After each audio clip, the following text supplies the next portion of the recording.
It said 2 minutes. It's all different. Yeah, so then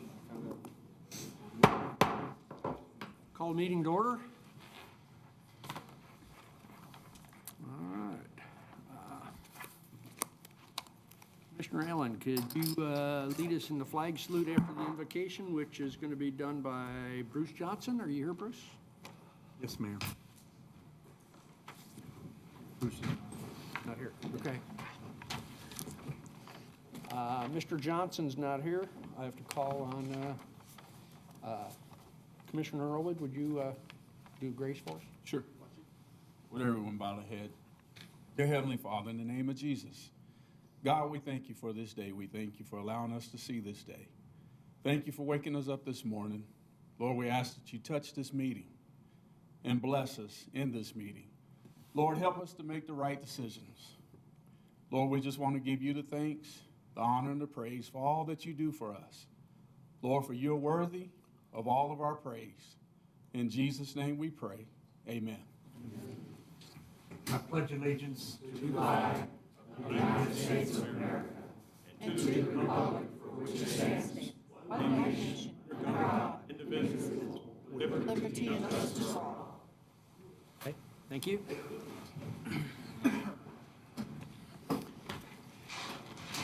Okay, item number 4, consider approval of the minutes of the regular commission meeting of November 19th, 2019. So moved. Second. I have a motion and a second. Any discussion? Hearing none, please cast your ballots. Motion carries 6-0. Good. Yeah, you can either do them whenever you want before the pad. Right, okay. All right. We'll do the pet, let them get the dog out of here, I guess. Item number 5.5, awards, presentations, proclamations, organizational business. Item 5.1, present pet available for adoption at the city animal shelter.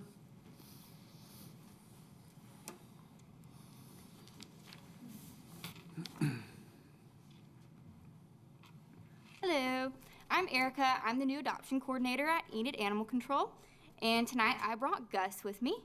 Gus is a 1 to 2 year old male lab mix. He's already neutered and he's super energetic. He is available at Enid Animal Control right now for adoption, along with a bunch of other dogs and cats.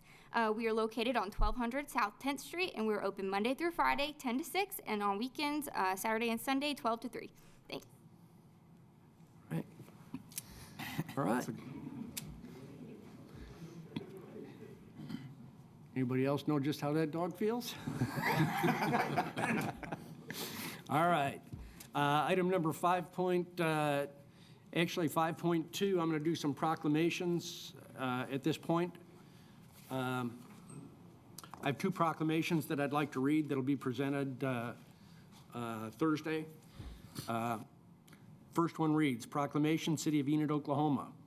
Whereas a flight accident occurred on November 21st, 2019, resulting in the death of Lieutenant Colonel John Matt Kincaid, and whereas training pilots is an inherently dangerous business that we have come to take for granted, and whereas Vance has a stellar safety record for many years, and whereas a memorial service is scheduled on Thursday, December 5th, 2019 for Lieutenant Colonel John Kincaid, and whereas the City of Enid is grieving over the tragic accident resulting in the loss of life, and now, therefore, the City of Enid, the Mayor, and Board of Commissioners of the City of Enid do hereby proclaim December 5th, 2019 as a day of mourning in respect for the selfless service and ultimate sacrifice paid by Lieutenant Colonel John Kincaid. The City, Mayor, and Board of Commissioners grieve with the family of Lieutenant Colonel John Kincaid and mourn with Team Vance. In respect for our fallen teammate, and recognition of our mourning, I order the United States and Oklahoma flags to be flown at half-staff on Thursday, December 5th, 2019, from 8 a.m. until Friday, December 6th, 2019, at 8 a.m. In witness whereof, I have hereunder set my hand and caused the seal of the City of Enid to be affixed this 5th day of December 2019. George C. Pankinen, Mayor of Enid. I have a second proclamation I'd like to read at this time. Whereas a flight accident occurred on November 21st, 2019, resulting in the death of Second Lieutenant Travis B. Wilkie. And whereas training pilots is an inherently dangerous business that we have come to take for granted. And whereas Vance has a stellar safety record for many years. And whereas a memorial service is scheduled on Thursday, December 5th, 2019 for Second Lieutenant Travis B. Wilkie. And whereas the City of Enid is grieving over the tragic accident resulting in loss of life. And now, therefore, the City of Enid, the Mayor, and Board of Commissioners of the City of Enid do hereby proclaim Thursday, December 5th, 2019 as a day of mourning in respect for the selfless service and ultimate sacrifice paid by Second Lieutenant Travis B. Wilkie. The City, Mayor, and Board of Commissioners grieve with the family of Second Lieutenant Wilkie and mourn with Team Vance. In respect for our fallen teammate and recognition of our mourning, I order the United States and Oklahoma flags flown at half-staff on Thursday, December 5th, 2019, from 8 a.m. until Friday, December 6th, 2019, at 8 a.m.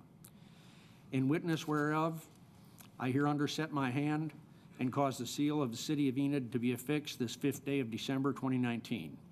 George C. Pankinen, Mayor of Enid.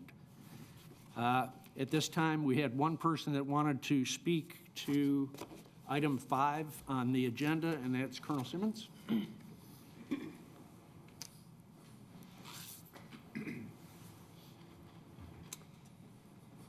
For those of you who know me know that I like to talk. This is one of those times that you don't like to. So on behalf of all of Team Vance, we felt every prayer. We felt every time you lifted us up, we knew you were there. And people ask if we're okay. No, we're not okay. But we can see okay from here. And our two families, for Colonel Kincaid and Lieutenant Wilkie, their funerals were yesterday, respectively in Edmond and in San Diego. Their families will be coming to us tomorrow so that we can have a memorial service with our military family on base tomorrow. I know everybody understands that we're doing that internal to ourselves at the base because honestly, we need that time to be able to heal. I know that you've noticed that the engines are revved up again and the guys and the gals are flying again. That's also therapeutic for us to be able to move forward. But Mr. Mayor, Commissioners, we know you have our back. And we appreciate it. Thank you. All right.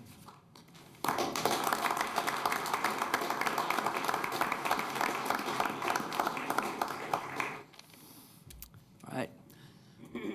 Under item number 5.2, recognize December Employees of the Month. So you got some. Well, those.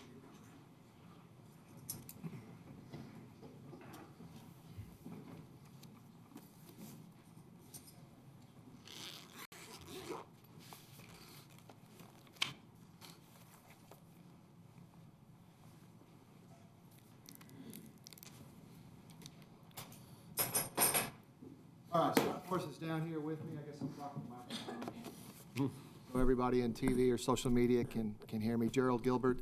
Hey, today, as we've been doing for the last couple of months, we're going to recognize some city employees, specifically 3 city employees who have been noticed and nominated for this honor and recognition by their peers or superiors or whoever nominated them, and they were selected by essentially the directors in Public Works, Public Utilities, and Scott Morris as the Assistant City Manager, and certainly I concur with all of them. I think we'll start with Marlon Becker. Marlon, why don't you come on up? I know I get the privilege of seeing Marlon almost every day, and I appreciate everything you do in accounting. You are, and I know everybody that works with you appreciates you. I appreciate you for many reasons. One is you just do your job, and you do it very well. And another one is you're a fellow OSU Cowboy fan, and so we all suffer from that Bedlam setback yet again. So I can commiserate with you once in a while. Can't do that with just anybody. And but I thought at this time Scott probably wants to say some things, and Aaron, you're welcome if you'd like to come up and say a few things about Marlon. We'll start Scott? Well, Marlon is the guy that comes in early and stays late, and so he's dedicated to his job, and he does extra things and doesn't complain. So he's that employee that is deserving of an Employee of the Month award like this. So I just want to congratulate you. I know that Jennifer, your supervisor, was unable to attend tonight, so unless you have anything else to say, okay.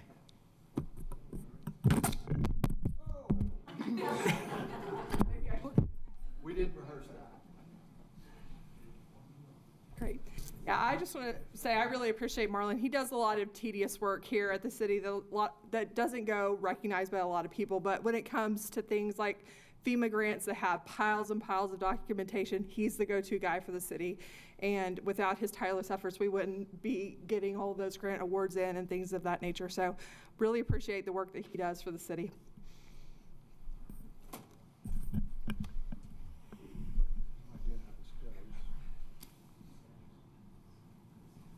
Thank you. All right, you got the little styrofoam thing?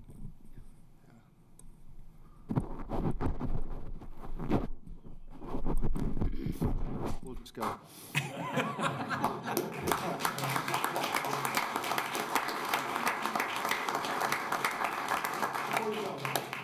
I do have something, again, an extension of really our connection with Vance and the military tradition we have about coins and such, and the mayor. And so I've got a little coin here that we had made specifically for this kind of recognition. And it talks about, for outstanding performance to you, a most valuable player on the City of Enid team. So we'll give you that coin, and thank you so much for everything you do for the city.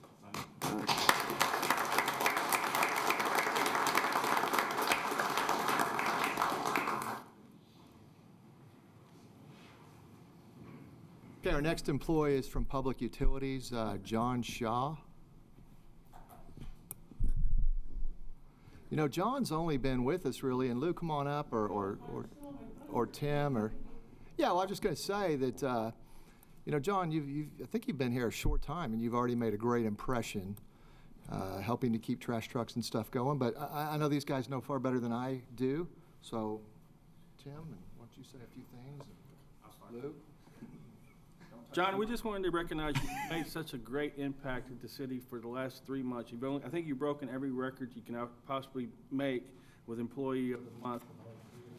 And I really, really just wanted to say this is just a small token of our appreciation, and you've got a lot more good things coming to you. Thank you so much. Thanks, sir. I get the pleasure of working with John on a day-to-day, hour-to-hour basis. I'll say this, John's the guy that Saturday when we need him, he doesn't have to pick up his phone, but he does. And I'd say the biggest thing that got him up here today was he got our compactor running. I think we're going to rename the T-Rex the John Shaw Memorial Compactor. Congratulations. Thank you. Anyway, I want to give you the same thing on a coin, and we all want to thank you for your service and appreciate everything you do, and look forward to many more months and years of your help here at the city. So thank you very much. Thank you.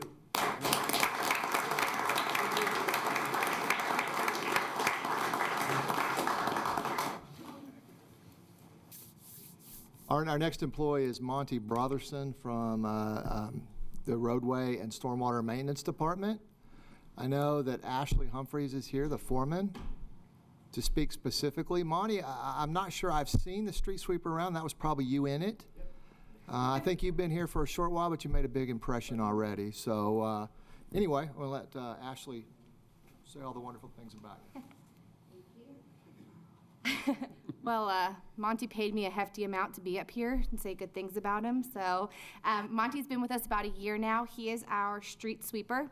He goes above and beyond his duties and obligations as a city employee, not only for every one of us, but for the citizens of this town as well. Monty has totally revamped our street sweeper program, and because of him, we have beautiful streets in Enid. So we appreciate you coming in with a positive attitude every single day and, just uplifting all of the employees at our department. So thank you for everything that you do for us. Thank you. And I'll go ahead and give you a coin. Thank you. Thank you again. Appreciate you.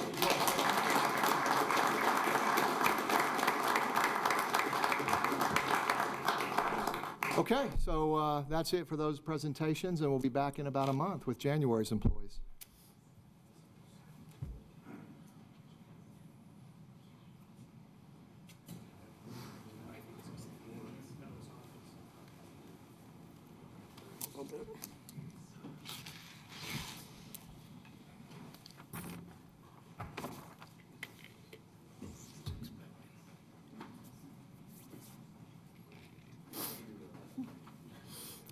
All right.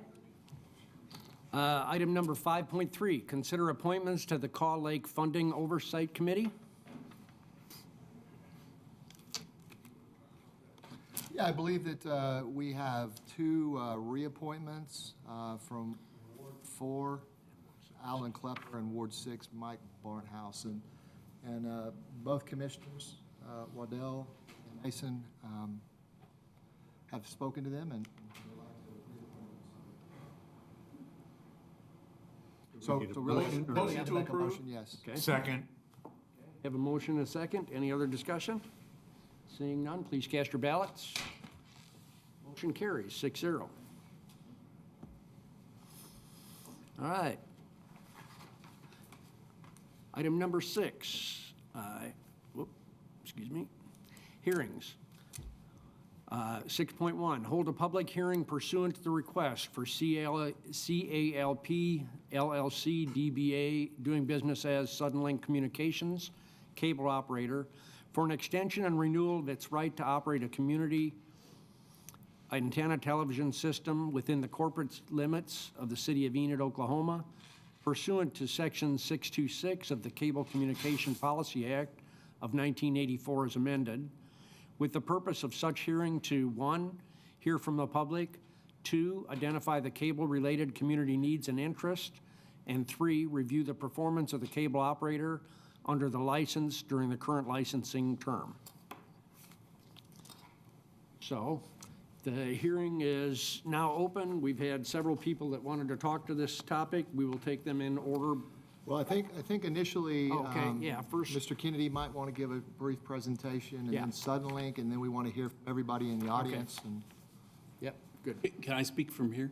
Please. Yes. Yep. Welcome, fellow members of the Enid community. Today is a public hearing for us to talk about a potential renewal request that has been made by Altice Suddenlink to the city.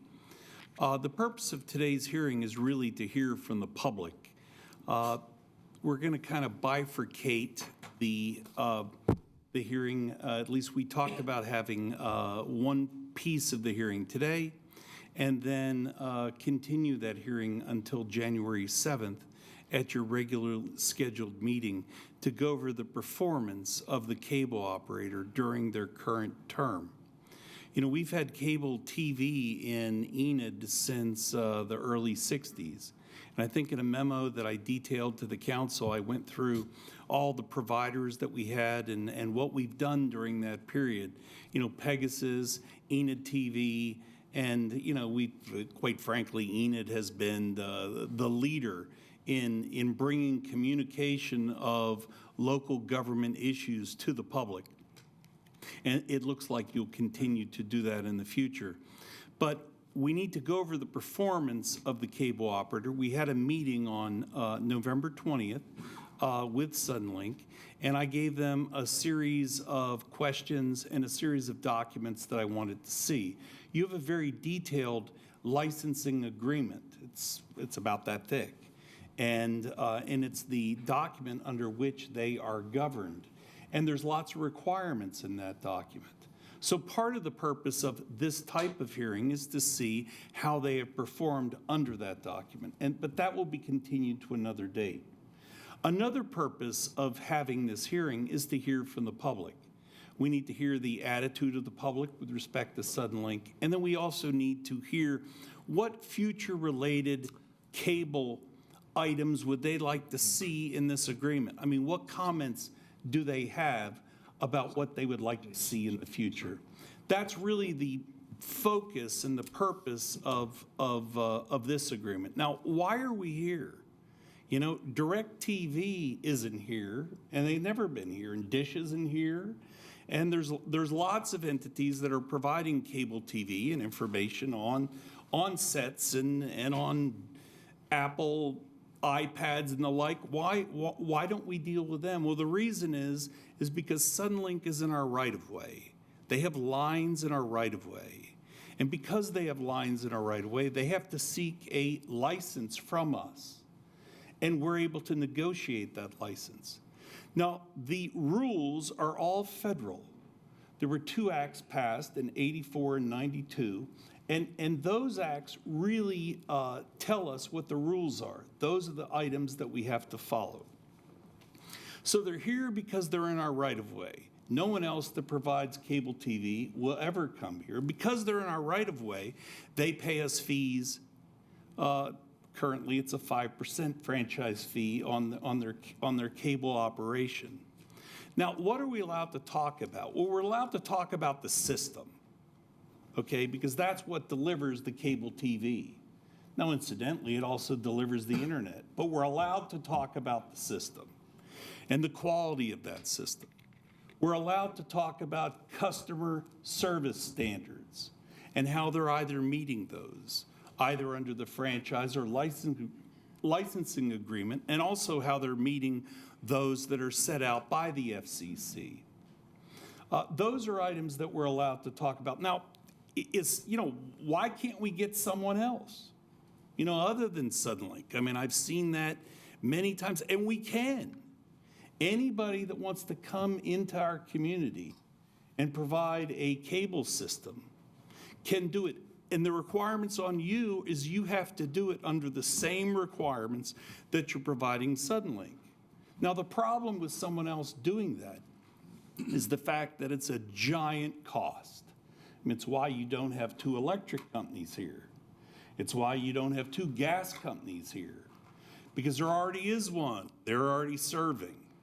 And you'd have to put all that system in, then you'd have to market it. And so that's one of the reasons why there isn't one. But there are no exclusive franchises. You can't give an exclusive license to the cable company. However, you can regulate them. And you could regulate them in the manner in which you have a negotiated document, and that document has to be consistent with federal law. Now, for purposes of this hearing, we've also decided that we should put a survey out. And of course, people that get on surveys, they may have a negative bias, but there were some positive things on this. And there was a lot of data that was received from this survey. And what we did is we provided that data to Suddenlink. The truth is they need to take care of their customers. They say that they want to take care of their customers. And so we've given them the data to provide that. The Suddenlink representatives are going to come up. We did meet with them, and they spoke about some issues that have recently come up. But the customer service standards are really where I do think that we need to focus, along with the system and along with the other issues which were permitted to under federal law. So would it be appropriate to see the cable satisfaction survey? Derek's going to do that, and then we'll move on to the representatives. That's fine. Thanks, Mr. Kennedy. Good evening, commissioners, everyone. Did this survey, and these were the results that we have received thus far. I can't see it. We asked a series of 15 questions, and the first question was, how do you presently access or receive news and entertainment programming television signal? And you can see the results here. You can see that most of the people were getting using Suddenlink cable. There are other ways that they receive programming, but that was the major one. Now, question 2 was, what was your current cable service provider? And the majority, again, was Suddenlink again. However, there were other ways they received cable services, and the one that says online streaming service, you can see those down there. They are saying that they're using Crackle, Disney, Hulu, Netflix. They're not using cable per se, they're using those to stream.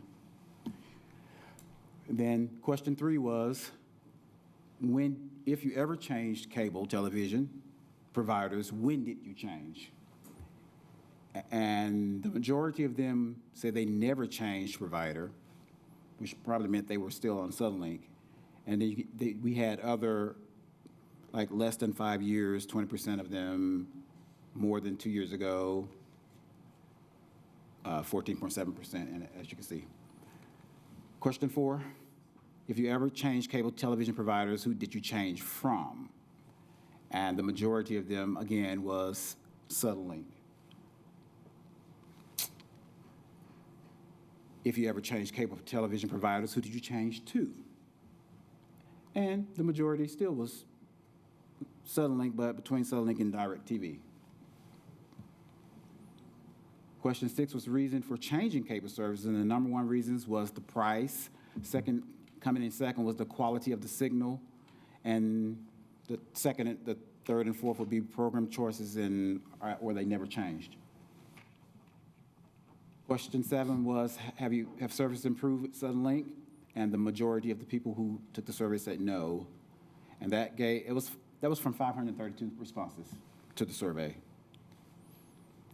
Question 8, do you have any unresolved issues? And the majority of the people said they did not have unresolved issues. So 72% of those 504 responses said they did not have issues, unresolved issues. Question 9, services currently received. And this is an all call, so of course, internet was part of that. So the majority of those who answered have internet service with them. And then they rated what type of cable, level of cable they had as well. Question 10 was Suddenlink's overall service. And the majority was poor. Next to that was below expectation, as you can see. Coming in 36% and 31%. Question 11, the value for the pricing in relation to those specific areas, internet, telephone, landline, mobile service, or the variety of cable services, channels. And internet was the greatest was expensive, the greatest number, and when it came to all of them more so were in the expensive realm, was the highest in all these areas. Overall picture quality was another question we asked, and out of 485 responses, we have people said it was average. That was the middle round. Question 13, Suddenlink customer service. Out of 516 responses, a little under half was poor, was the greatest number. You can see the other responses there. Question 14, service outage problems. Out of 516 responses to this, the majority was, well, it was a tie between below expectation and sometimes they're having outage problems. And rarely was like 14%. Question 15 was the question about the number of channels, whether there's enough. And it's almost a tie between not enough or just right. And we'll still have the survey online to go through until January 6th for the next commission meeting. Okay. When did they put the survey online? Can't recall that. This is about 2 or 3 weeks ago. Okay. Can't remember the date. Yeah, I'm just. So in 2 or 3 weeks, you've had 500 responses? Yes, a little bit over 500. I think it was the majority 530. I can't remember. Yeah, 532. Yeah. You said the survey's online, is that through the city website? Or? We've placed it on all of our social media. Yeah, you can get there. There's links there. Take it. Is it from the homepage on the internet, or is It's it not anymore, but I can make it sure it's on the front page again. probably be helpful for the public? Yeah.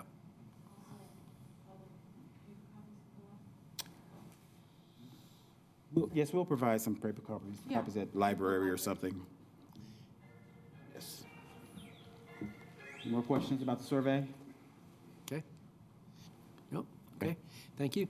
I think Suddenlink wanted to have a chance to speak.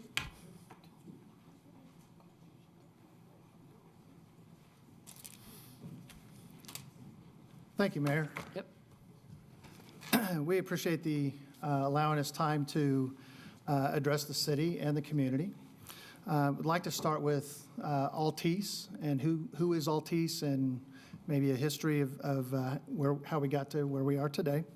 Altice is a global technology leader and closed an acquisition of Suddenlink in December of 2015. Can you tell us what your name is? I didn't hear that. Yeah, sure. My name is Mike Petty, and this is Ray McCraney. And what do you do? I'm a regional vice president for the region, including this area. And where do you live? In Plano, Texas. And you, sir? I'm Director of Operations for Oklahoma and Northeast Texas, live in Stillwater.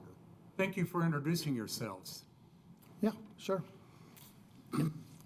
Okay, so again, acquisition of Suddenlink happened in December of 2015, which essentially made its official entrance into the U.S. cable markets.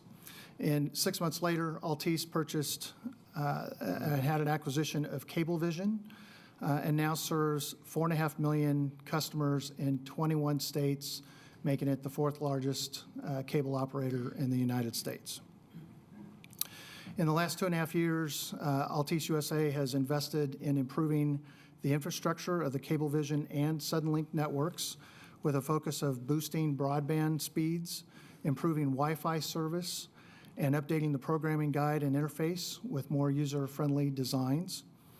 A town like Enid, Oklahoma, now has access to products and services that are generally only been offered to metropolitan areas like Los Angeles or New York City. Enid, Oklahoma now has internet speeds up to 1 gigabit per second. The Altice One programming gateway is available. Altice Mobile Service is here, and coming soon you'll have access to smart Wi-Fi, Altice Amplify, which is integrated to Alexa and able to hands-free control of Altice One. Plus, we'll have an upcoming integration with Apple TV. And so Suddenlink continues to invest in the infrastructure as more and more demands are placed on our networks. So what I'd like to do is give you a sense and think through your own internet usage, for example. Today, there's over 5 billion internet users across the world. If you think about how many devices you had on your own networks at home 3 years ago, 5 years ago, by comparison today, every home today has an average of 12 devices in their home that's connected to the internet. Data usage is growing at a rate of 20% per year. That's outstanding, growth rate to where today 280 gigabits of data are used every month by every home. If you think about your own streaming and games and music, social media, videos, news, email, texts, thermostats, and other appliances that are consumed daily. Every 60 seconds, 243,000 photos are uploaded to Facebook. Okay? Google has 3.8 million searches that are conducted. Every 60 seconds, 156 million emails are sent. 400 hours of YouTube video are uploaded.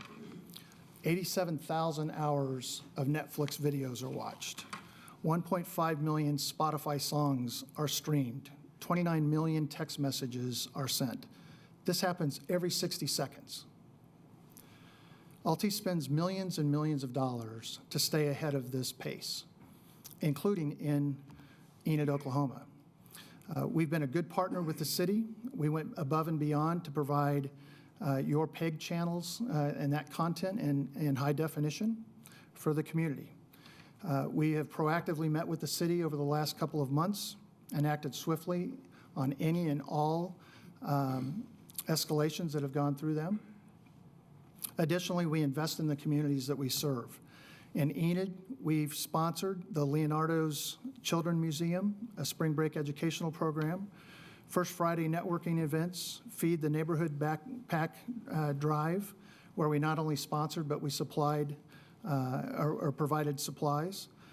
This time last year, as part of our Altice Connect Smart initiative in schools, students at DeWitt Waller Junior High School learned about safe internet usage, and Oklahoma State Senator Roland Peterson and I were on hand to congratulate the classroom's commitment to Connect Smart.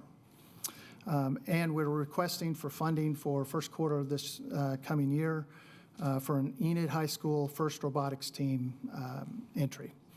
Over the past 2.5 years, Altice has worked hard to integrate policy, procedures, products, services, and resources between Suddenlink and Cablevision, with the aim of creating a simpler experience for customers. In September of 2019, 3 months ago, Suddenlink upgraded its billing and operating platforms to streamline the user experience. The upgrade was very significant in scope and essential for the Suddenlink brand to complete the digital transformation and ultimately putting more tools in the hands of our customers, our agents, and our technicians. Though Suddenlink increased training and staffing in anticipation of this upgrade, there were delays in accessing account information and processing transactions with agents and in our stores. In some cases, this caused an increase in the wait times to speak with an agent or impacted activity in retail stores. Unfortunately, there were unforeseen billing and provisioning issues that have been addressed or are being addressed today. To make disruptions less impactful, customers now have the option to have an agent call them back with an estimated period. Also, many issues and questions can be resolved online through our FAQs, our chat, or by logging into the customer's suddenlink.net account. We expected this transition to last 60 to 90 days before we were able to return to full business as usual activity. The good news is we are seeing progress. We're seeing improvements in nearly every aspect of our customer experience, customer care experience. In a spirit of transparency, here are some call center stats from before our system migration in September, through that process, and what our customers are experiencing today. Okay, so I want to give you 3. The last 3 months, I'm going to tell you, and you know, have been challenging. They've been difficult. Typical call volume before migration in August and before, we handled about 22,000 calls per week. In September, that climbed up to 59,000 calls per week. That's a 2.7 times more calls than normal. That's a heavy load, heavy volume. If we compare that to the week before last, before Thanksgiving, so we have a typical week and not, based on a holiday, if we look at that, we had 20,279 calls. That's actually less calls than we had prior to that transition or that migration. Average speed to answer, that's the time that a customer is on hold. Prior to migration, August and before, we were averaging about 4 minutes of hold time. We know that in the last couple of months, it's been bad. There's been long hold times. There's been hour hold times, 2-hour hold times. We hear it, we see it, and we understand it. And So what'd you do about it? We have modified everything that we've done. We've taken care of customers. In that time frame, because the kind of the frustrating part. Do you mind if I finish, and then I'd love to answer any questions that you have? Because I want to set the table of where we've been. I think the community kind of has the table, and regardless of all of this, the rest of the stuff that you got going on, and I apologize if I'm coming off rude. I really don't want to be that way, but we've got a lot of information about your company. We're familiar with Suddenlink. We've had Suddenlink for a long time. Sure. Our concern, our major concern, regardless of who owns the company or where the company comes from or any of the rest of that information, is that while this was happening, while this was going on, we didn't see any increase in staff in the local office. We didn't see any type of real measurable increase on operators in order to be able to take calls.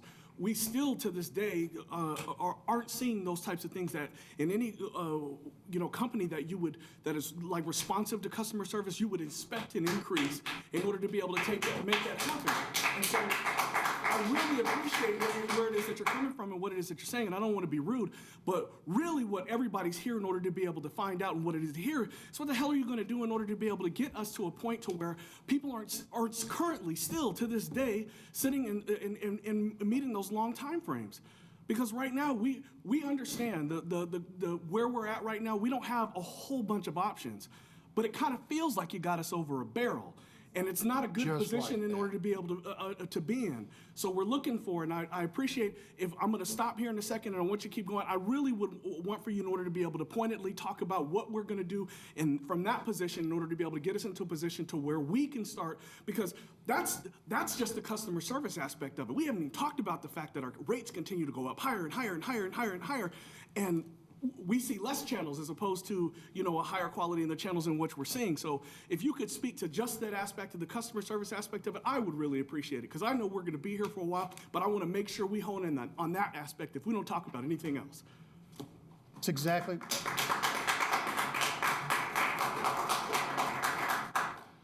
That's exactly where I was going. I appreciate it. Thank you. The point was, before we got into all of this, Yep. we were at about 4 minutes on hold time.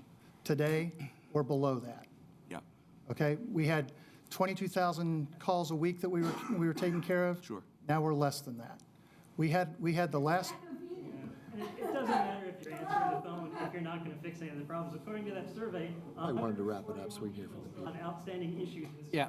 Why don't we let them finish up their presentation, then we'll bring forward. I'm sorry, I started it. Please, we're going to get to it. Are they just going to keep feeding BS, or are they going to get to the point? He's going to get there. We promise we'll get there. I promise you. I promise you. I think I'd like to give them the chance to get to the point. So let's go ahead and let you Thank you. continue. I don't believe I'm giving you any BS. All right, I'm giving you facts, and I started with the spirit of transparency, trying to give you a sense of we've had a tough last 3 months, and then at the end of that, then we take a survey, and it's going to look bad. All right, so from a volume perspective, we now have less volume than we had before, so our systems are working. Our hold times are less than they were before. That's working. That's progress. In Enid, the store, we now have full staff plus 1. So we have 5 people now at the store. We had 2 and 3. We had some turnover at again, kind of a collision of multiple issues. You know we're a town of 50,000 people in a surrounding community of about 65,000 people. So you got 2 people working there at any given time. Do you feel like that's sufficient for a community of our size? We have 5 now. That's why we have 5 at all times are inside that office? Excuse me? You have 5 people at all times No, in we've that office? extended hours to be able to serve our customers. Gotcha. Thank you. Yeah. This gentleman was just there yesterday, he said there was only 2. Generally, I will just say generally, when I go in there, at best we have two people. The only other time that I've been in there that had more than 2 people, there was a trainee that was standing up against the wall because they weren't trained to do anything, so there were no help. But what I will say, I'll take you at your word that you have increased the staff at that point, and I'll give you that particular point that on good faith that the next time I go in there, I'm going to see more than 2 people working when there's a line of 6 and 7 people waiting to get served. Yes, sir. Thank you. I appreciate that. And again, we have less people going through that door than we did before the migration. And if you want to go through the numbers, I can do that. Please, if you'd like to continue, that's great. All right. I'm sorry, George. Before the migration, we had 5,190 visits at a store in a month. We got up to 6,900 visits. That causes lines. We have turnover. We have a few people that are not there. That creates more problems. Sure. Okay? Now we have the staff, and we have less visits in November than we did prior to that. So we're back to a very good sweet spot in that. Okay? With regards to the survey results, we were just given the results as well, and the detail of anyone that said that they have an outstanding issue. I've given those all to the call center, and we've called about 20% of them yesterday, and we're calling them today. We're going to call them 3 times. We try to get a hold of them. We're trying to call them during the business day, the morning, and the evening, trying to get a hold of people because they've said that they have an issue. We're here to help. We want to help. We want people to have the best-in-class service. The products and product performance that you have, we want that to be good. We have no reason to not want you to have good service. Sure. And so we had about 100 people that said that they had some sort of an issue. If you recall the slide, about 3/4 of we didn't really say what the majority was, but 3/4 of the people said that they don't have an ongoing issue with Suddenlink. Those that did, we're calling them proactively. We wanted to understand what's going on and how we can help. Just so you understand the projection, 25%, if we go to 14,000, if we take that percentage and we translate that to the 14,000 customers you have at 25%, that is not a good number to be touting in any way, shape, or form. Look, I'm not trying to say that's a good number. Sure, because you're talking about 35,000 people with an issue of your customers that have a problem right now in your community. Okay. There's all sorts of dynamics of survey, numbers and so forth, and how questions are asked and how they're responded to. So we certainly are trying to proactively contact the customers. Additionally, tonight, we have people out in the lobby at a table. We will take your name, number, address, and we want to talk to you about any issue that you have, and we want to get it resolved. Our goal is to take care of you. Bottom line, that's our goal. Our goal is not to give you bad service. Sure. Okay? Just quick question. Did you guys conduct surveys? And I mean, did you do regular surveys of your customers prior to this taking place? And do you have any of that information in terms of how the community thought you were performing before this outage? We do surveys on different aspects of the business. Okay. So I don't have that data in front of me. Okay. Is that something that you may be able to produce in the future for us? I don't know what we're able to provide you and what. Okay. I appreciate that. Okay. So that's really the presentation. We're investing in this business. Ray and I were talking about the nodes, the network, the way this is built. We have a national backbone that comes to a head end. The head end is over just probably less than a mile from here. Okay, and that's filled with electronics. From there, we go to nodes, and then we go to taps, and then we go to your home. Okay, those nodes are very, very important aspect of this. We constantly monitor that. We proactively monitor those nodes. When they get between 70 and 80% saturated, then we do an augment. We either do node splits or we do some sort of augment to be able to provide the bandwidth and the capability that we need to. Each node split costs about $40,000. Today, we saw about 5 of those that came on. So that's $200,000 that we're going to invest in here as it becomes necessary. Again, if we look at other utilities and so forth, I'd ask you to find another one that's growing at 20% per year. The demands that are on this network are great. We are proactively monitoring, and we're pouring money into it. Okay, so I agree that in the last 3 months, we've had tough times. We had to do a billing conversion. We had to do a provisioning and system operation systems conversions, and that's behind us. It's bad that it happened then by comparison to when we do a franchise renewal and when we do a survey and all sorts of things, and we're standing up here at the back end of it, but we're in a much better place in all facets of our business, and we want to take care of our customers. And I think that's the main point. I mean, that's why we're here. That's why we brought people. That's why we're proactively calling that list. I mean, and I kind of run the day-to-day operations in Oklahoma. I can't get to those customers if I don't know about them. So that's why we're taking the steps that we are to get the people fixed, because that's what we want to do. Well, let me give you an example of a customer that called me, a customer for you, a citizen for me, spoke to me just today and gave me an example of something that they've had to endure within the last couple of weeks. They called and have a technician to come out to their house in order to be able to come do work. That was after spending 2 hours on hold trying to get a hold of the right department in order to be able to handle their issue. They were given a time frame from 8 o'clock to 12 o'clock that they were going to come. They didn't show up in that time frame. They showed up at 5:15, long after they had left the house. They still got billed for the fact that the technician showed up well after the time frame they were supposed to show up. And when they went down to the office here locally, the folks here told them that that was beyond their scope of being able to handle, so they told them that they had to get back on the phone and call and get it resolved. Once they finally spoke to the right person to get it handled, they told them that there was nothing that they could do and that they had to pay the charge. That customer has made a conscious decision that they were going to move on to a different company because of that action. These are the things that we're hearing from, and unfortunately, I'm not paid to have a customer service staff, but I'm getting phone calls from people all across this community that they are calling your company, but they're just not getting resolution once they get a hold of the people who they're supposed to talk to. Okay, anytime, and I actually sent an email to this entire group. You did. And you helped me, and I appreciate that. Thank you very much. With all my contact information, and that, if you run into your constituents that are having those problems, send them to me, email that. How is it, though, that when they call your office, your staff doesn't call you? Why are we having to call them?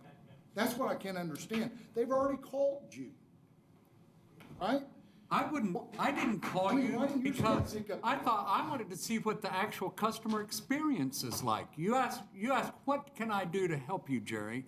And I said, you help my community is what you can do.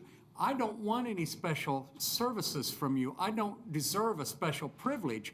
I want to experience what everybody else on the ground is experiencing here. And I'm just gonna, and then I will finish for the night, maybe. Your girls down there at that office, they're great. They have put up with incredible things from very angry people. I commend your office staff here in Enid, and I'm sure you've had turnover because they can't take the pressure. The second thing is I need to know this. I understand that you don't have your own employees going out to service your accounts in the field at the homes, that you have subcontracted that. Is that correct? We have a mix of contractors and in-house employees. So you have both? Well, let me go down a path of saying it doesn't matter. We have a standard of service. Oh, it matters. It matters. Okay. So let me ask you a question in that regard then. What is your quality assurance process when you have a subcontractor that does work? Who's checking your contractors to make sure that they're doing the work that is that matches what your company standards are? Sure. We have a QC. So I have a QC team that works directly for me. I have 3 guys that QC Oklahoma. And all of Oklahoma? Yes. Wow. Okay. In fact, they were in Enid, I think, 2 weeks ago. And usually they'll travel. 2 of them will come to Enid and they'll QC. What type of sampling do they do? And I mean, you probably got, tens of thousands of jobs over the, over a period of time. What is their sampling rate that they do in order to be able to show that they're, to feel like they're getting a good quality sampling of the work that's being done in the area? I mean, that varies according to how many jobs were done. Is there a percentage that they so the supervisors QC 10 to 15%. That's what the sampling they're trying. So they do 10 to 15%. So in a community this size, wait, hold on now. Here we go. The supervisors, their supervisors do 10 to 15%. And then my guys come in. My guys are completely separate from the. So we're talking about the supervisors in this area are supposed to do. Correct. Okay. Do you have a rate cap? Can you define that? I keep experiencing a fluctuation in the amount of money that I pay for your service. It goes from $112 to $135 a month, up and down. And then Yours I'm told, goes down, mine just goes up. Yeah, it goes up and down. If I call a 1-800 number, it'll go down to $112. A month later, so it'll go $125, $135. Do you have a rate cap? There are different plans that all of our I have customers. the same plan. It hasn't changed. But I'm saying across all of our customer base, I don't know what plan you're on. If you want to give me your account number, Extended. we'd be glad to work with you on that. I have the bundle package. I understand that, but there's all sorts of But why is it fluctuate combinations. up and down? When I'm told to call this 1-800 number, it goes down for a little while. Then all of a sudden, it inches. So there are plans that have unlimited data, and there are plans that do not have unlimited data. I would think, based on what you're telling me, you don't have an unlimited data plan. So that's, it fluctuates based on what plan each customer is on. So When I was at the office, I asked the young lady, I said, can you look at how often I use television, how often I use the internet? And she looked it up and she said, you don't hardly use it at all. She said, it looks like no one's at home. Honestly, I could tell you exactly who she is. And I wondered, why is it fluctuating so much, so often? without looking. That's my biggest problem. Yeah, without looking at your account, I can't tell you that. Do you? We have people that can certainly, that are pros at that and can understand that better and provide that. I asked the question, will there be a cap? And I was told it will continue to go up.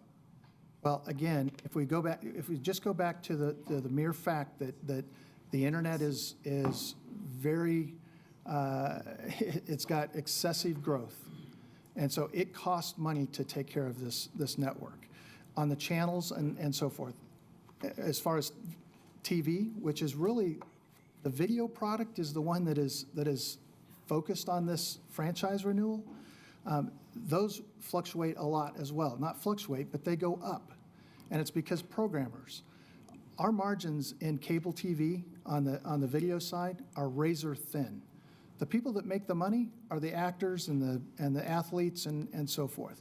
All that money, when they have the next round of sports or news or the increases in what these people are making, that gets passed to someone, and it ultimately gets passed to the consumers that are viewing the programming. So we're not in a position where we have a static network and a static cost, and so when you put all that together, we're in a position where the funds have to come from somewhere, and it's a matter of looking at the usage and.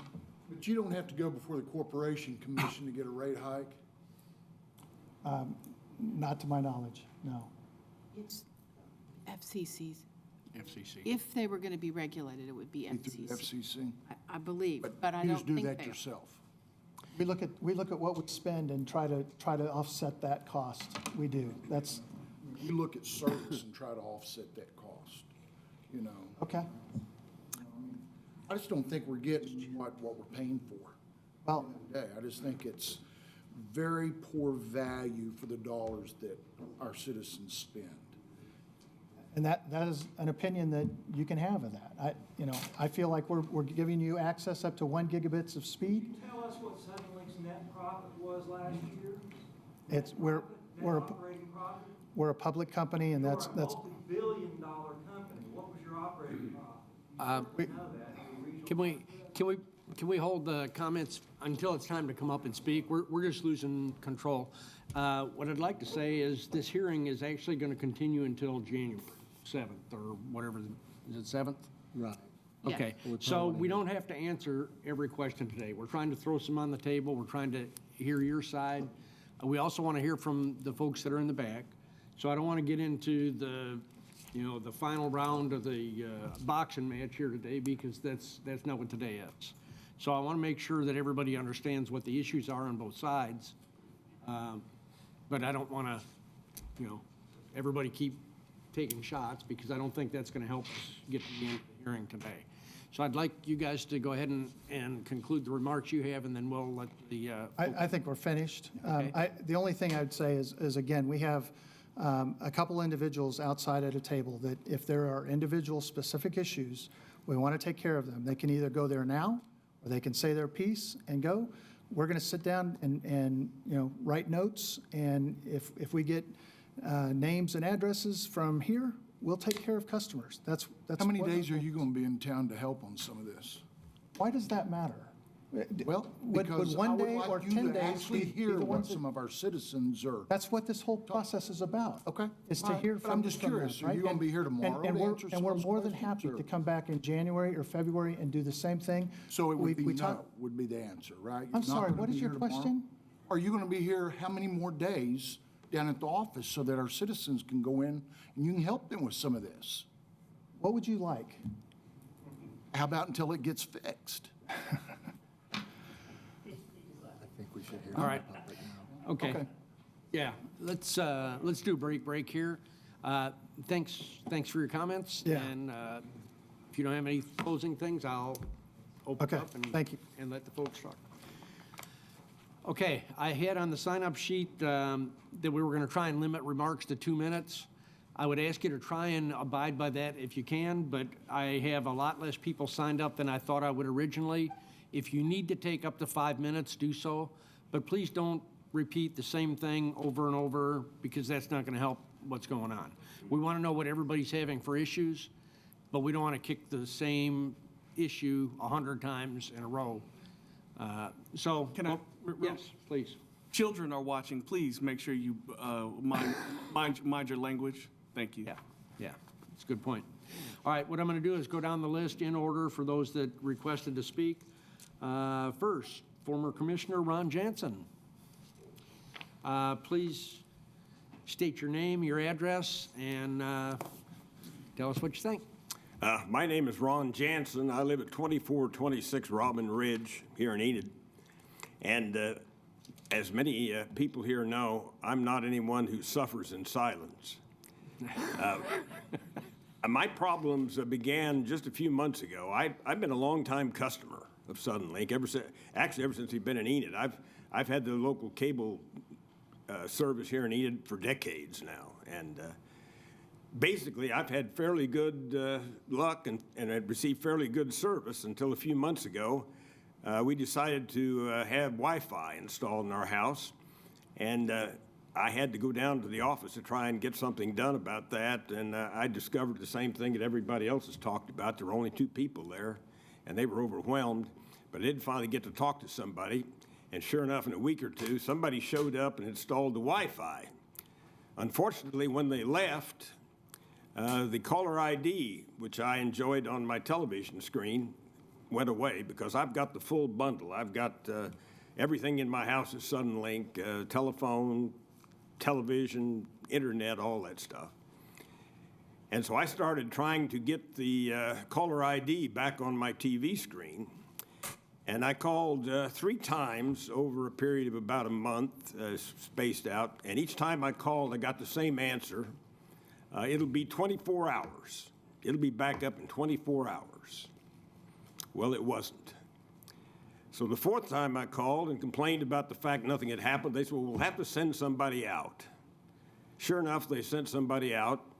When he arrived, he said, I can't do anything about that. He said, we're going to have to call somebody. So he got on the phone, and he talked to somebody on the phone off and on for about an hour and left and never told me what the answer was. But anyway, my caller ID didn't come back up.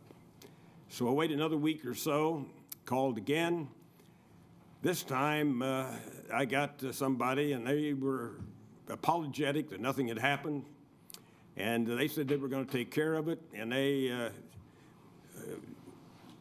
went away and left me holding on the phone. And after about 20 minutes, they didn't come back. I hung up. I called again, and about a week later, got the same response. They put me on hold. Nobody ever came back. Never called me back. They had my number. They knew who I was. And in all of it, all in all, I called 7 times so far, and I still don't have caller ID on my TV. And I'm not done. I'm going to call again. I'll talk to these people out here and make them aware of it. But it just is really frustrating to me that a company, anybody that's dealing with the public, if somebody calls up and has a problem, that they won't at least call them back or follow up to see if the problem's been solved. But that hasn't happened. So here I am tonight. Hopefully these gentlemen can help me get my caller ID back. About 70% of the phone calls I get on my Suddenlink telephone service are robocalls or people I don't want to talk to anyway. So I hate to have to get up out of my lazy boy to go answer the phone. If they just put the number, who the idiot is that's calling me on my TV screen, I'll be happy. That's all I got to say. Appreciate the opportunity to speak. Okay. Nice to see you gentlemen again. You're as good looking as ever. Thank you. Thank you. All right. Next up, Diane Levesque. Thank you again for pronouncing my name right. Diane Levesque, 1324 West Oak, and I know that you know that I will speak on this matter again, but for the time that I have now, I want to address Suddenlink on a technical level. A lot of what happens with the service is connections, disconnections, additions of service like Wi-Fi, to where at the frequencies that are going across those cables, you have interactions, reactions. In electronics, it's called reactivity. Anytime that you add a customer to a line feeding other customers, you disrupt the, shall we say, the reactive matching between connections. And I'll give you a case in point. A neighbor has had certain channels that go pixelated, other channels are fine. And then he has service from Suddenlink, everything's fine, and before you know it, it's bad again. It's not because anything happened at the house, it's because somebody's been added to the circuit. There's a matter of wind, there's a matter of old cable versus new cable when you go to replace old cable, which tends to be more highly reactive than brand new cable, and you're connecting old cable to new cable, you've got a different reactive factor right there. And somehow none of that's being considered in the low man on totem pole who just does the connections. You have a troubleshooter come out, you're either doing a fast fix by jacking up the amplification on a particular channel or all channels, then you're disconnecting somebody and all of a sudden you've got too much gain on your wire. That will cause a lot of people to want customer service, and they're not going to be technologically astute to address that, but you're basically causing your own problems by causing that much demand for customer service. And of course, this body's not out of the woods either. Back when we had Pegasus, we had community participation. It's called public access, the P part of PEG. Your unintended consequences of making that into a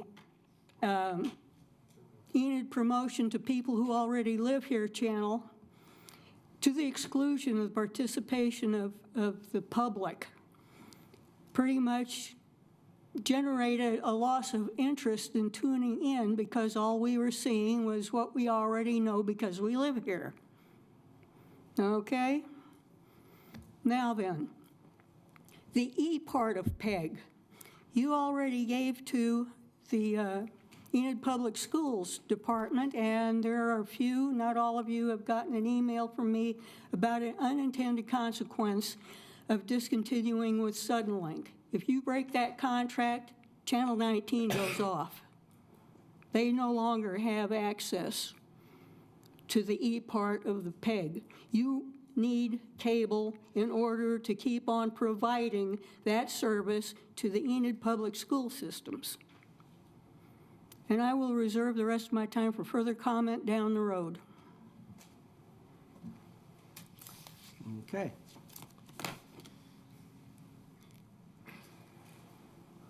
Next up, Rose.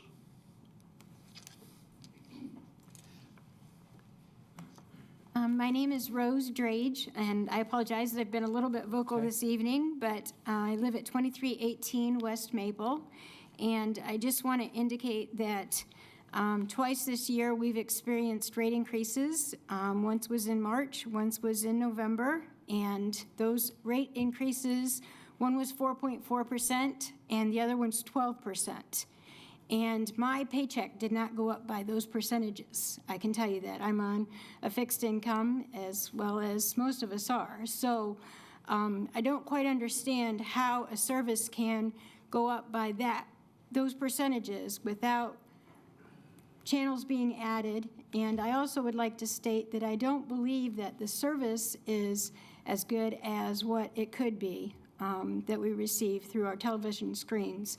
My husband has been a pastor, and he is as such that we've lived in several different communities over the course of him being a pastor, and the communities that we've lived in, we've received a lot better cable service in those communities that we've lived in than what we receive here in the city. So those are the comments that I would like to make. The other thing is that he does pay our bill on time every single month at the city office, and when he goes in there, he's had to wait up to 30 minutes to pay the bill. So thank you very much for allowing me to speak this evening. We appreciate your service very much, each one of you, to the community. Okay, thank you. All right. Kyle Clark.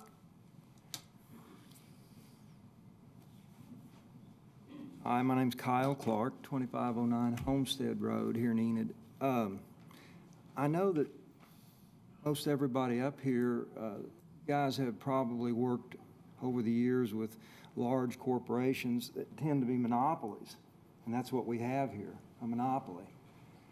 OG&E, I'm not treated that way. OG&E doesn't treat me the way Suddenlink treats me.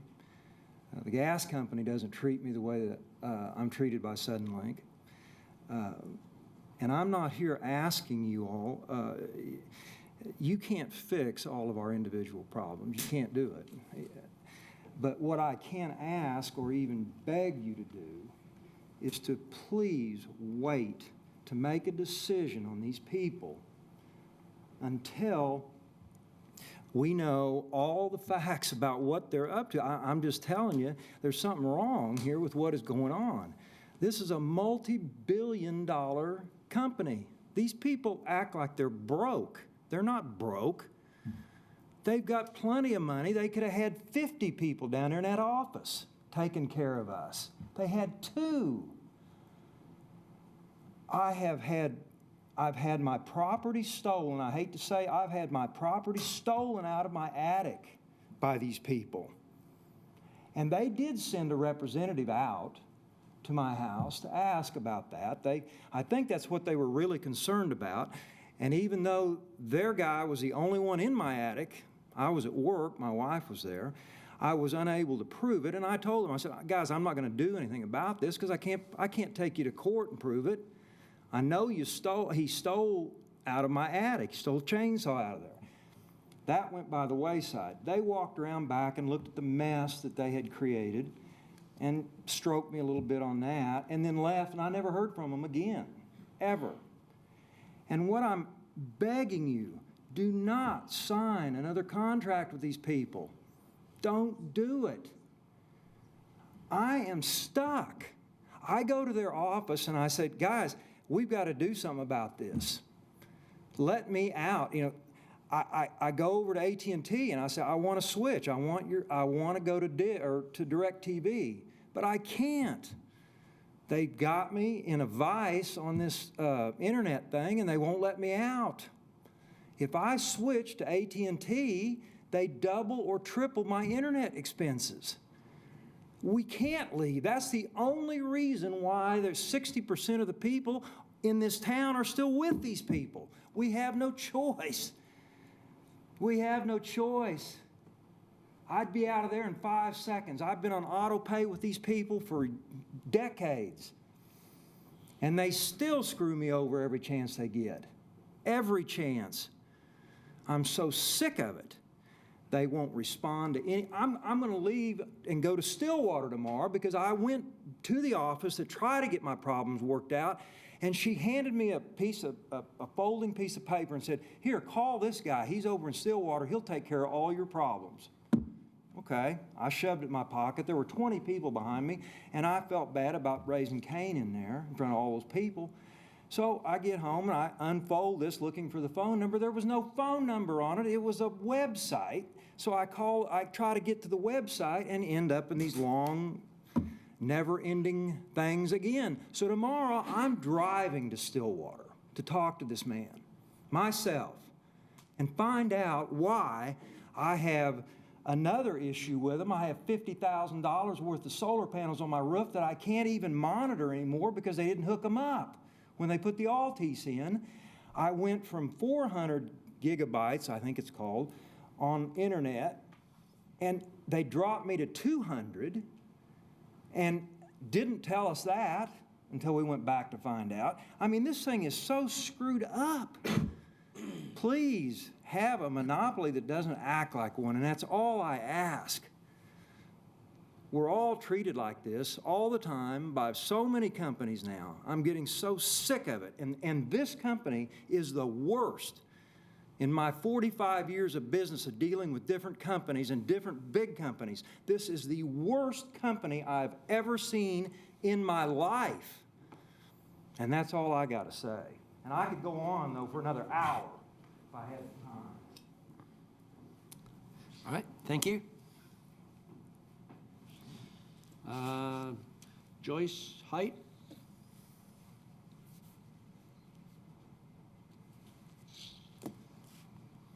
My name is Joyce Height.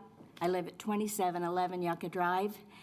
And my main problem with Suddenlink is not bad customer service. There's no customer service. You can't talk to a person. You have problems on your cable, and you talk to a computer. It sends a bing to your TiVo. It doesn't do anything. Doesn't do a thing. You can't talk to a person unless you're on the phone for, like it's been said, 2 hours. It's a good thing we're retired. We have time, don't want to spend our time that way, but it's necessary if you want to speak to a person. It used to not be that way. A couple of years ago, you could call and talk to a person immediately. Any problem you had, they handled, but not anymore. We finally had a service person come out to fix a problem with channels that we were not getting at the lower end, and they charged us $60 to fix a problem that was their problem. I called back, asked them why they charged it. I was told that they would look into it and send me an email within 2 days. Never got an email. We got our bill. They didn't take it off. They ignore. If you talk to a person, they ignore you. They have to have, customer service is important. We all know that. But they don't have customer service. I hope that we can find a business.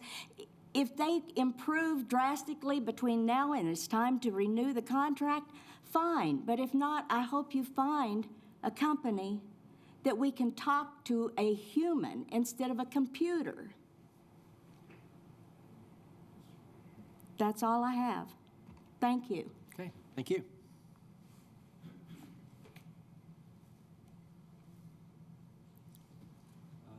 Jim Butler?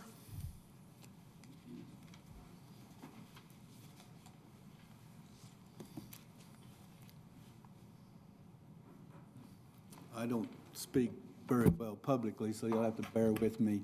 All right. I've lived in Enid, well, I'm Jim Butler. I live at 735 North 6th. I've lived there I purchased this home 20 years ago. And I've lived in Enid for about 25 years. It's a great place to raise a family. I've raised a family here, and it's a great place to live. I've been with Suddenlink ever since they've been here. Ever since I bought my property, I couldn't get signal from standard TV, so I have to have cable and internet. I have the whole package. I pay nearly $200, a little $200 a month. And I hadn't had any problems that recently here. Like the lady said, I didn't have any service from these people. On the 18th, I got home from work and was going to sit down and watch the news. It's very important to me. I get the paper every day too, so it's important to me to be informed. But I was starting to watch the news and everything went off blank, completely blank. I lost everything. Internet, I've got internet, Wi-Fi, cable, expanded, and a whole bit. So I called them up. Well, I didn't call them up that night because I figured, well, we have an outage, because time to time we have outages. That's just happens. So I said, well, it'll be fixed by in the morning. So we went to bed. My wife and I went to bed, and we got up the next day. No cable, no nothing, no internet. Everything was blank. So we called the phone, and they wanted to get into our account, and I have automatic pay. I never have a problem with my cable bill because it's always there every month. But anyways, they tried to get in my account, and they said, well, what is the phone number on the account? And I said, well, I'm not sure. It's been 19, 20 years since I installed it, and my phone number's changed since then. And so finally they got into my account, and they said, well, there's no outages in your area. I said, okay. And they said, probably one of our technicians disconnected your line because they thought you were delinquent in your bill. I said, well, okay. I said, when can I get it on? They said, well, we'll send somebody out there today and get it on for you. And I give them my new contact number, or I thought I did. And so later on that evening, we went home, there's still no cable. And they said, well, the technician come out, and there wasn't anybody home, so we called the number. I said, well, what number did you call? They called the old number. Still didn't have a new number. So we rescheduled you for Wednesday. I said, okay. So still nothing. And so Wednesday come along and passed, and still no cable. And well, at that time, before then, I give them my number again, my new number. And they said, well, a technician came out, nobody home, so we go. Now the line, I looked, the line from my house to the pole is disconnected, dangling. That's what happened. Somebody had disconnected my line. It was dangling. I said, fine, is somebody going to come out Wednesday? And I said, okay. Well, then that happened. Then they called the old number. Nothing happened again. So we rescheduled you for Saturday. This is the week before Thanksgiving. And I've got prior engagements. And so I went to the office down there, Suddenlink, personally, me and my wife. And I talked to the young lady down there. I said, I told her the situation, give her my new contact number. I said, I've been with you for 20 years, ever since Cox Cable and Suddenlink took over. I said, I'm not getting any help at all. I said, I've got prior engagements. You're due out here Saturday to hook this up. All you got to do is screw the little cable deal into my post up there. All you got to do, take 10, 15 minutes. And within a week, you can't find a truck to come out there and lift up their bucket and do this, pretend, and it's your fault. It's your fault that you disconnected me. I didn't disconnect myself. And they said, well, it'll be Saturday before they come out. I said, do I have to be physically there? Or my wife, someone has to be physically there for you to go out into the alley, put up your little bucket, and screw the little cable back into it. No, sir, you do not have to be there. I said, fine, because I've got engagements Saturday. I got to come back Saturday night, nothing. They didn't try to contact me or anything. So Sunday, I told my wife, I said, I've had it. This is enough for me. I went to DirecTV. I said, can you give me internet? Because I have to have my internet and my Wi-Fi and all that. Sure, we can fix you right up. And they did. They fixed me right up Monday. And so Tuesday, after everything was up and running, this was before Thanksgiving, and I wasn't due to get they wasn't going to send anybody out there until Wednesday, the day before Thanksgiving. That's no service whatsoever. And I paid good money for that. And I felt like I was treated like dirt, and it's just not right. And I called them up, and I called it, and the young man answered the phone, and I said, I want to cancel my service. I said, can we ask you why? I understood. I said, yes.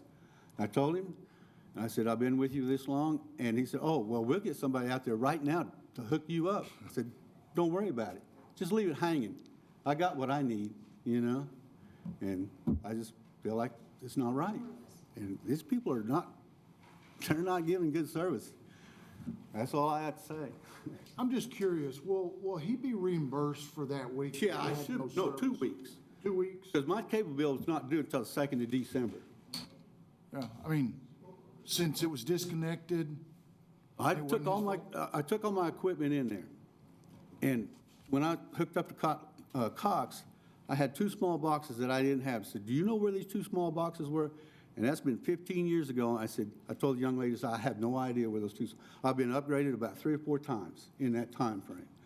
And she said, well, usually they just write this off because it's outdated equipment. I said, okay, that's fine, but don't be surprised if you see them on your last bill. I said, oh, I'm not going to be surprised at all. I just hope they ain't $200 or $300 a piece. I'll take care of that. Well, okay. I mean, you don't have to worry about it now. You have another service. No. All right. Thank you. Carol Gober? Hi, I'm Carol Gober. I live at 4009 Arlington Place here in Enid. And I don't want to repeat what everyone has said, but I've been very unhappy with Suddenlink. I've had it ever since they came to town, pretty much.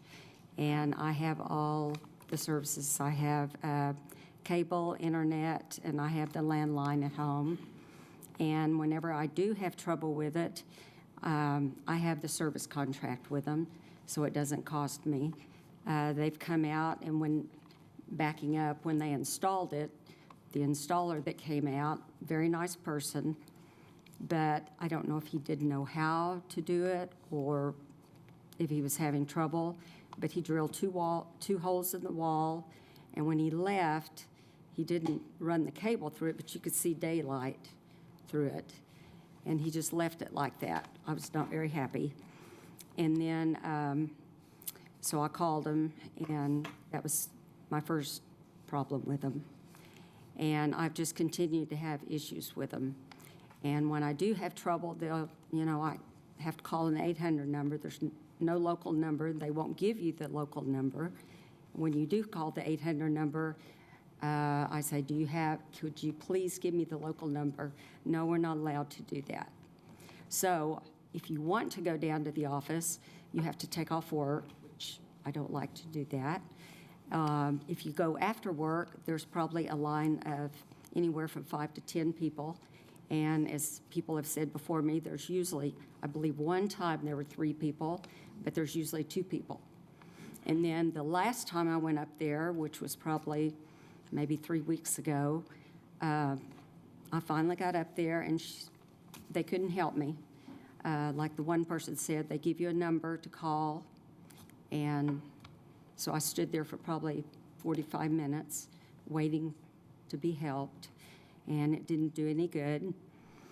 I would just say if you do consider continuing a contract with Suddenlink, that you please consider other companies also before deciding to go with them or not go with them. Please consider other companies. Their service is horrible. The people that come out are always very helpful. I don't have a complaint with them. I just have a really big complaint with the company itself. And as the gentleman that came up, I guess he's with Suddenlink, said, he said they've been contacting customers who have had problems. I have been with them since they started. As I said before, I've never been contacted. I've taken off work many times to wait for people to come out, and I still have problems with my TV pixelating. I finally have just decided to heck with it. I'm just going to have to deal with it because I'm not going to continue taking off work because they just say, well, I'll send someone out, and it doesn't do any good. And so, anyway, thank you for listening. Thank you. Thank you. That's all the people that had signed up before we started. Is there any others that would like to speak? Come forward.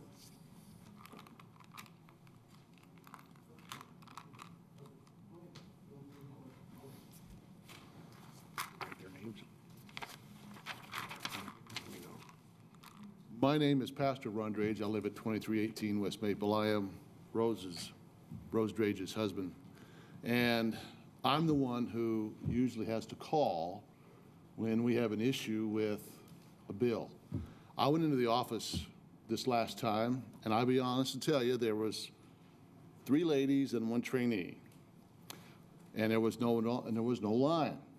But I found out that my bill had been increased by $20. Now the issue is, if they're in there and they're trained to be customer service people, you can't do customer service. I said, well, why did my bill get increased by $20? And she said, well, you'll have to call the toll-free number.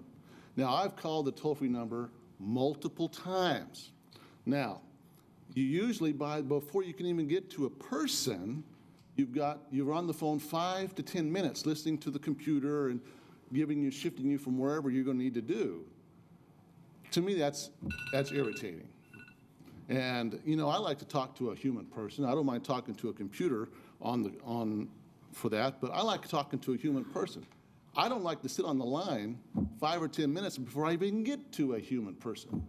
The sad part is, by the time I did get to the gentleman I talked to, he said there was nothing that they could do. They did reduce my bill by $11, but he said that's a month-by-month thing, probably the same thing with yours. And I expect that when I get my bill in January, it's going to go back up to where it was. And I'll probably have to make another phone call to get them to reduce it again, just like your issue. To me, that's not customer service. I've been in customer service in my lifetime. I'm a pastor. I do have to deal with people. And, you know, customer service means service. The customer comes first. I understand that there's issues, and I understand that you may be short-handed, but the customer has to come first. And I just want to thank you for your service. And before you sign a contract with Suddenlink, I would really hope that you all would look at someone else as a cable company here in town. Thank you very much.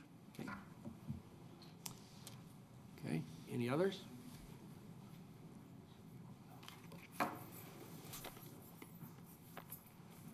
My name is Brian Taylor. I live at 621 North 8th. I've lost service 3 times. Last time, I called 77 times. And finally, 78, I got somebody, and I was on hold for an hour. And I still didn't have service when I went to bed. And as far as the lines, yeah, down there when you go pay, you got to wait. And I don't have time to wait. I work a regular job. I don't have time to wait. And there's a line out the door, and there's only 2 people there working. And it's bull. I got to work for a living too. And I'm just tired of it. I had Dish for 18 years, and I had less problems with Dish. I'm going back to Dish. That's all I got to say. I'm just tired of it. All right.